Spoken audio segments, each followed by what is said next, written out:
This past Sunday, I walked past the Israeli ambassador's house in St. John's Wood, and I saw a lively group of Jews demonstrating, singing, and chanting with passion their love and concern for Israel. I then bumped into one of our members who asked me, "Rabbi, why so much turmoil? Why do we have to always disagree?" And I think that by divine providence, the answer might be found in this week's Parashat, a double one, Matot.Rabbi.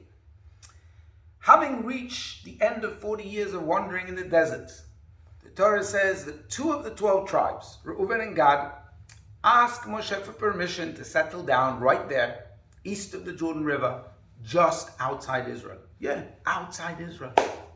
But why? So the reason that they give is that they have lots of sheep and cattle. And at first glance, this seems a little strange. Can one not settle in a land of Israel with a lot of cattle? You can't live there? But what happens next is even more strange. Moshe does something completely unexpected. He takes half of the tribe of Menashe and assigns them the job of settling on the east bank together with Reuben and Gad, which leaves us wondering why. Why involve the tribe of Menashe, a totally unrelated party? And by the way, why only half a tribe? Perhaps we can answer these questions by understanding why the tribes of Reuben and Gad had more sheep and cattle than anyone else in the first place. Rabbis tell us that Reuben and Gad were from the most spiritually inclined of the children of Israel.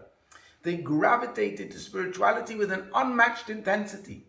So they had so many animals because they cherished the manna that God rained down from heaven. They ate manna almost exclusively. They nearly never turned to their livestock for food, and hence their excessive livestock. This now explains their desire to settle just outside the boundaries of city life, in the countryside.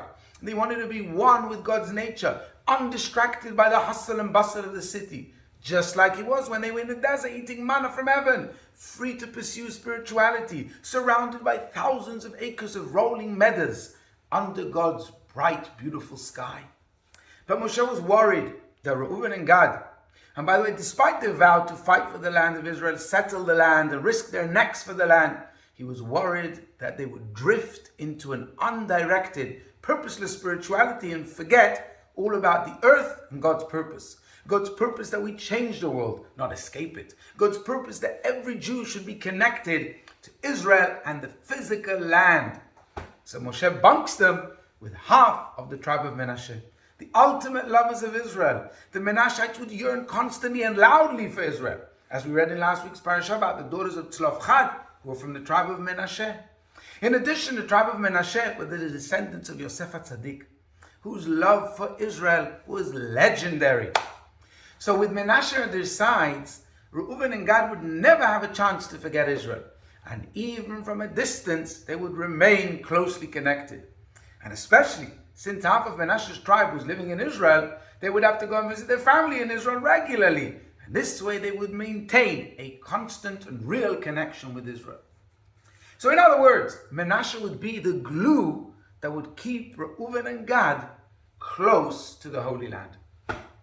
And here we are, 3,000 years later.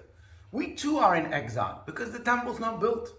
And God has the same concern that we might forget what Israel is really all about. So Hashem gives us our very own Menashe tribe. Namely, these disputes, these concerns about what's best for Israel. This is our Menashe glue that causes us to yearn for Israel as a daily experience. These discussions and disputes cause us to think about Israel when we're at home and when we're up the road. When we eat, drink, and sleep, we think Israel. We rejoice over Israel's ups and we mourn Israel's downs. And these discussions are sent to bunk with us for a good reason. One final thought. We shouldn't leave this Menashe glue just to the realm of the land of Israel. Let's expand our love for the land of Israel to the Torah of Israel, the God of Israel, and the children of Israel. Let us use the same passion to serve Hashem with feeling and excitement relentlessly, with excitement of joy. Wishing you Shabbat Shalom.